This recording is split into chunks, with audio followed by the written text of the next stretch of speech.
What's going on, guys? Alex Money here for another episode of AFMMA Analysis. UFC 229 is finally here. The weigh-ins are done. Everybody made weight. The fight's gonna happen. Khabib versus Conor McGregor. The biggest, possibly the biggest event ever in UFC history. It's about to happen October 6th, and everybody's gonna be watching. So, a lot of fans are excited. I know I'm excited. And they also happen to have a very big lineup in the card as well, despite the two at the top. So I just wanted to go over the other people in the card really quickly, and then go over the, of course, the fight that everybody wants to see at the top of the main card. At the bottom of the main card, we have Michelle Waterson versus Felice Herrig. Very good fight in the strawweight division. Of course, Michelle Waterson, the Karate Hottie, she is known for her very good kickboxing, karate style, very skillful in that sense, very traditionally trained, and just very quick and skillful in that striking exchange. She also is very good in the jiu-jitsu exchange as well, has some very good submissions on her resume as well. Felice Herrig, she is very good all around. I wouldn't say she's a standout in maybe one place as opposed to the other, maybe more of a striker than she is a grappler, but she's an all-around, well-rounded fighter. But she's mainly just more known for being very athletic and just has a very good grit to her. She doesn't give up. She really wants it every time she gets in there. And even if somebody might outweigh her in terms of skill, she's still going to give them a good fight and possibly take it because she really wants it, and her resolve is a big part of what helps her win fights. In the second fight of the main event, or the main card, I mean, we have Derek Lewis versus Alexander Volkov. If you love big heavyweights knocking each other out, then this is the fight to see. Derek Lewis, everybody loves him, hilarious guy, but aside from that, he's a knockout artist. He is a big, heavy brawler who, if he touches a fighter's chin, then he's going to put him out in most cases.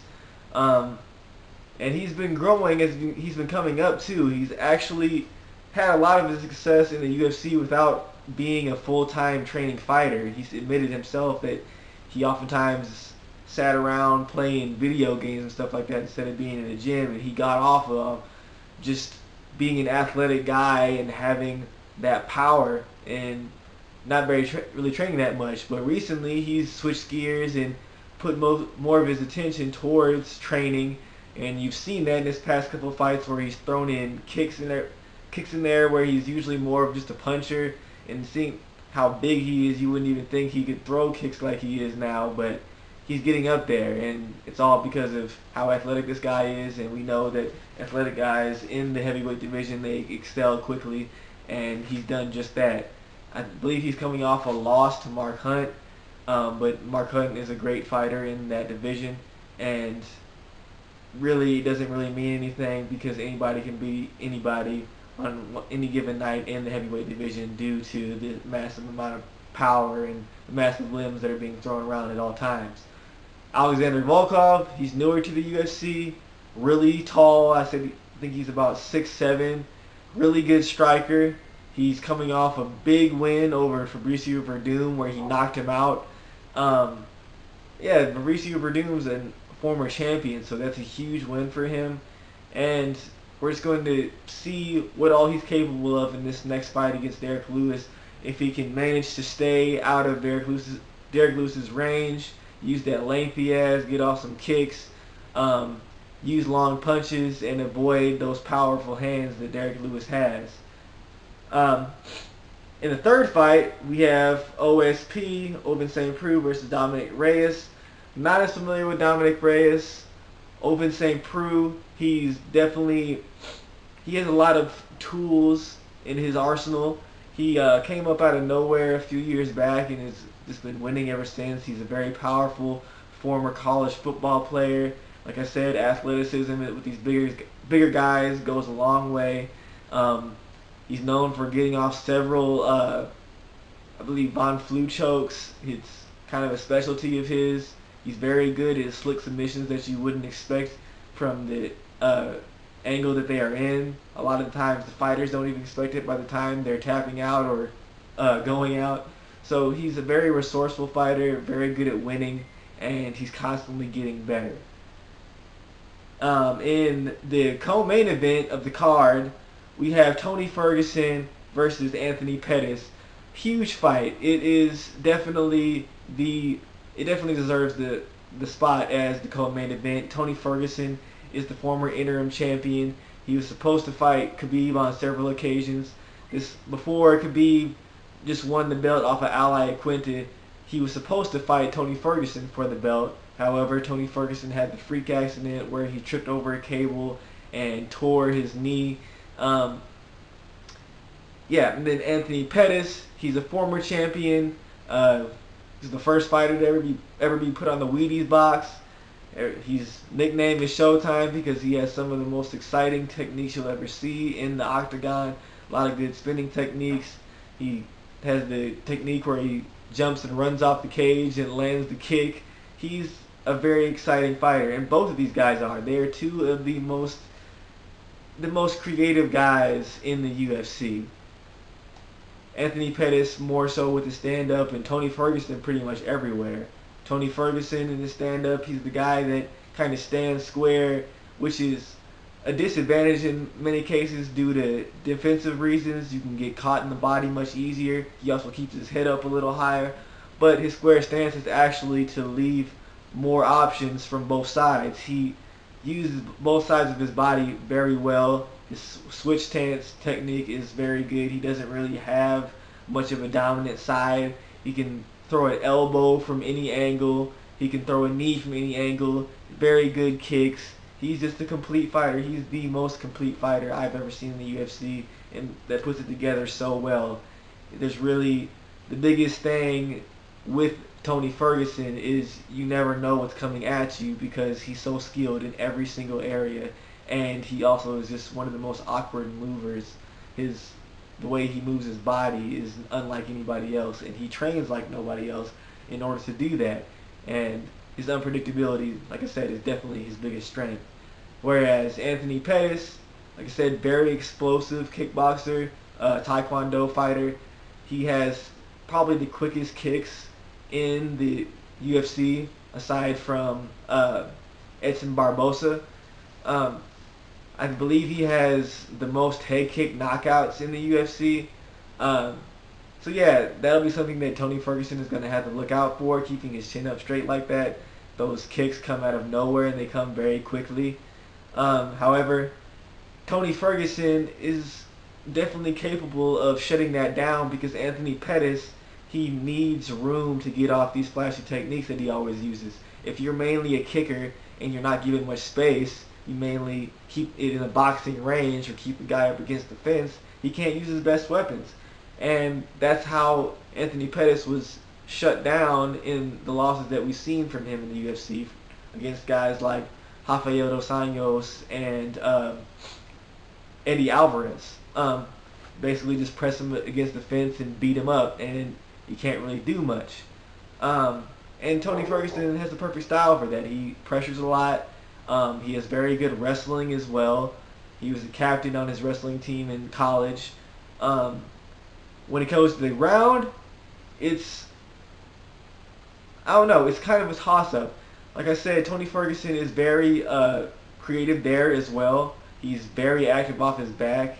He's one of the only guys in the UFC that if you get him on his back, you're in just as much danger as you would be as if he was on his feet, because he can slice you up with hard elbows from the bottom. And he's also good with triangles, very good with Darce chokes. It's very good jiu-jitsu training with Eddie Bravo at 10th Planet. And Anthony Pettis is a black belt in his own right, gets a lot of guillotines and gets a lot of triangles of his own. So that will be very interesting to see if it goes to the ground because both men are very skilled in that right. Now, of course, the main event, Khabib Nurmagomedov versus Conor McGregor for the 155 belt. Um, there's a lot of talk about, Conor McGregor is really strong here in the striking. Of course he is. He's one of the best strikers the UFC has seen. And Khabib Nurmagomedov is one of the best wrestlers the UFC has ever seen. Seems almost impossible for guys to stay up for too long without hitting the mat at least once going against Khabib. Especially seeing as his cardio is so good just from chain wrestling for all his life. If he misses one takedown, it's not going to stop there. He's going to keep on going and keep on going until he gets you down. And if you can get up and get a breath for a second, he's going to drag you back down again and just pummel you until you give up, basically. Not too many knockouts on his resume, so that'll be something to look into. Conor McGregor, he's not the type of guy that just gets beat into submission. In his fight against Frankie Yeager, he was taken down and beaten up, but as soon as he got up to his feet, he finished the fight.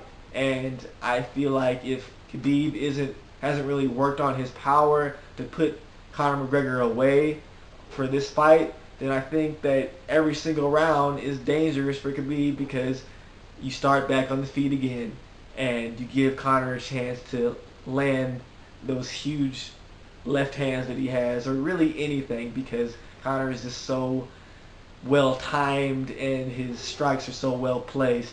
He can put you out at any time, and his angles are very good as well. That's why Khabib's kind of linear attack might come as a disadvantage, because Conor is really good at sliding out the way and tagging you with a lead hook or something similar.